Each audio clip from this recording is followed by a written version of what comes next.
It's sexy. This game is hurting my brain.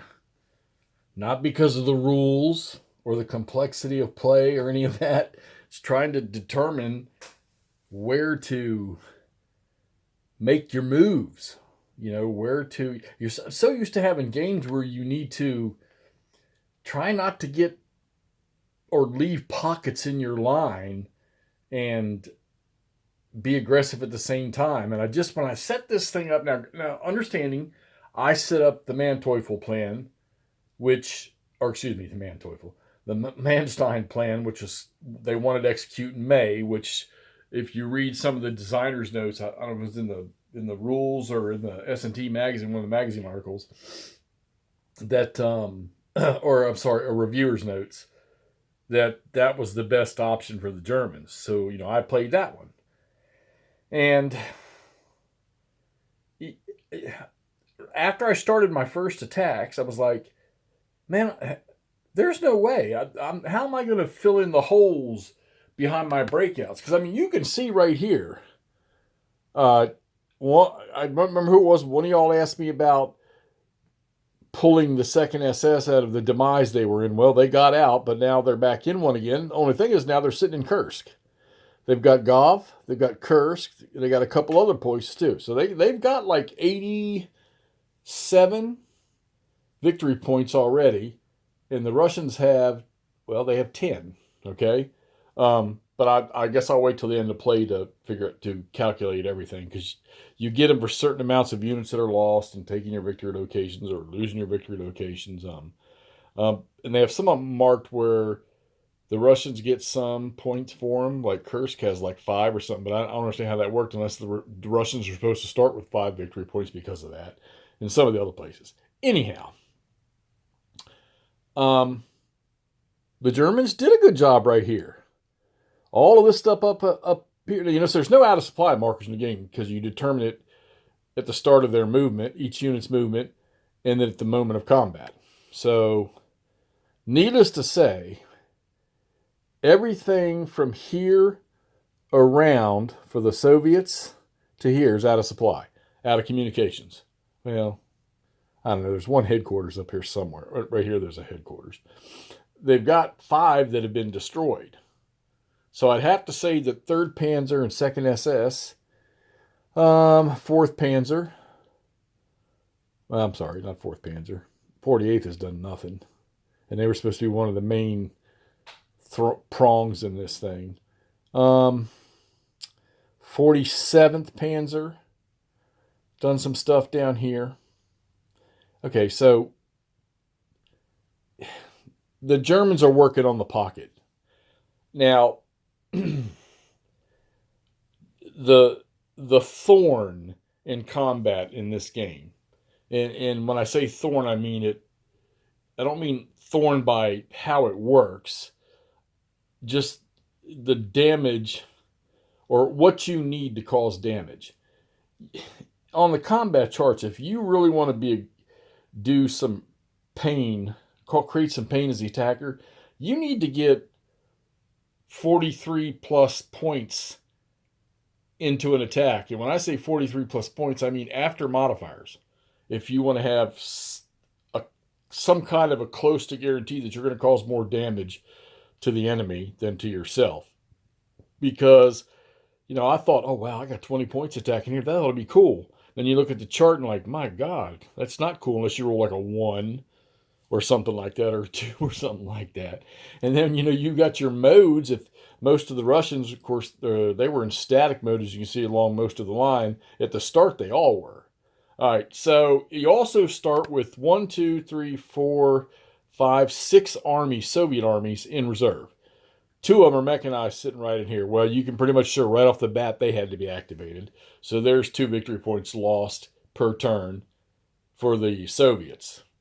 Because the Germans get 1 for every turn they're activated. And as you can also see, those activated armor mechanized units, well, you can't see them, but they're gone. So they were really only on the board for 2.5 turns.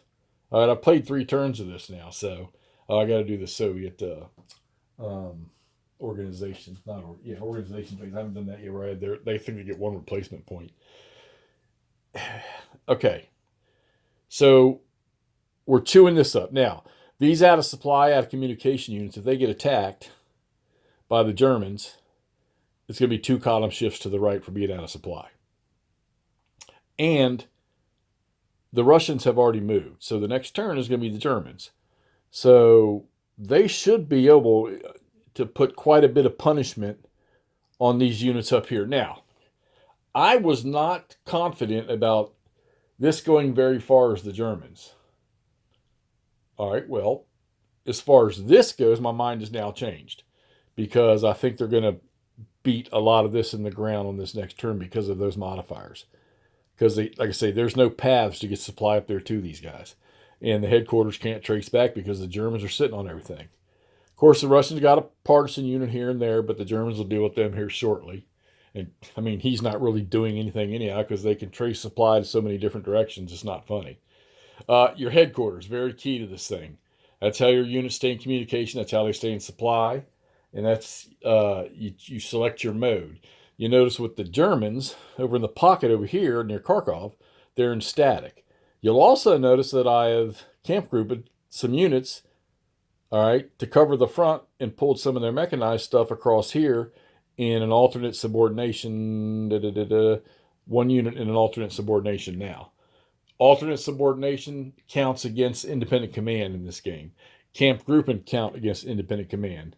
So the Germans have 9 total, and they're all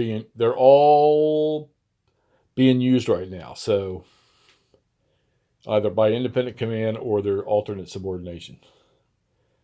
Like I said, only the 1 unit, 2 units are right there because you need them in here. All right. So I'm going to say the next turn is going to determine my confidence level, I'd say, either up or down for the Germans, depending on how much. If they clean out 75% of this, then I say it's going to be a little more positive for them to push down on this Kursk line right here.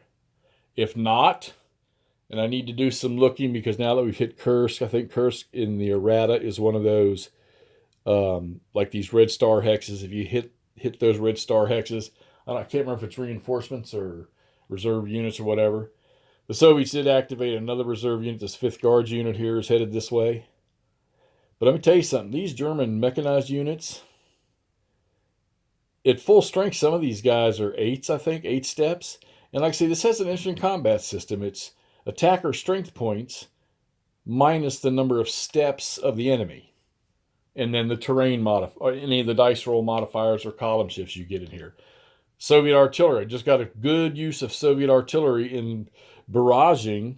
I'm thinking to myself, oh, you just add the strength number. No. Whatever steps are on an artillery unit, like this artillery unit here has 1 step, that's a column shift. So you can get up to 3 units like this one right here. He's 2.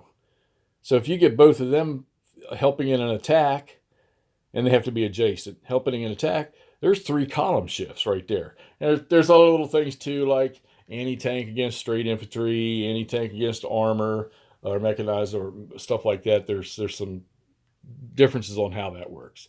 All right, so the Germans are working the bubble. They've got a good chunk of it somewhat cut off. At the same time, I decided to go ahead and start my version of the Urel offensive. And as you can see, the Soviets down here are punching their way up. They're attacking over here. They attempted to attack over here. It wasn't very good. It didn't happen very well. A lot of headquarters sitting there dead. Okay.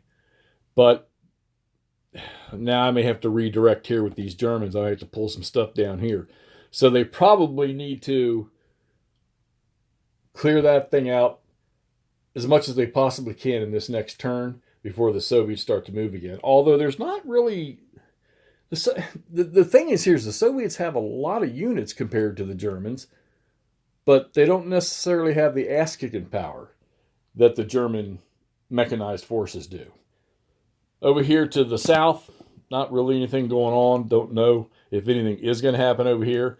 Like I say, 48th Panzer, the 4th Panzer Army, a lot of it's tied down right here. 48th Panzer Corps tied down right here. in Belgorod.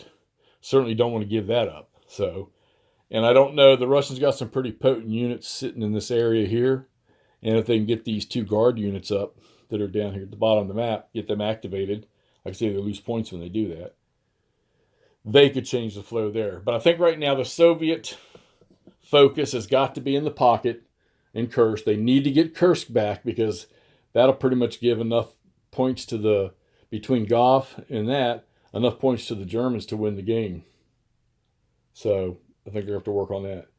All right, so this is Eric Goldberg's Kursk from SPI. This is made 1980. I'm glad I got this thing out. I got thinking to myself when I got it out. I remember when I was playing Gauss. Gauss is a game. The Gauss system is a system where you need to take time to learn it. It's not going to happen overnight.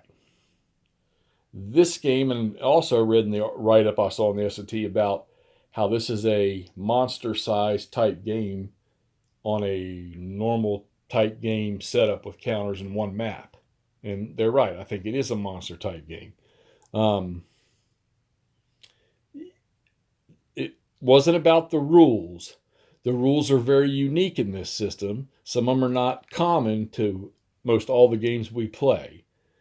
But like I say, it was deciding on where to focus your attention in this thing. Kind of like with OCS, trying to put your supplies in the right place and not trying to do everything along the front all over the place. Now, granted, you're not accounting for supply points in this game, but you still have supply and line of communications. So trying to determine that was causing me the most agony, I guess. But I gotta say the Germans have done well here by cutting this off, and we'll see. We'll see how this next turn goes, whether or not the Soviets can get in here. Like I say, they've got to take Kursk back. But whether they can get in here and break up some of this, I got a feeling if you break up a lot of this mechanized activity of the Germans right here, that could pretty much stunt their entire effort.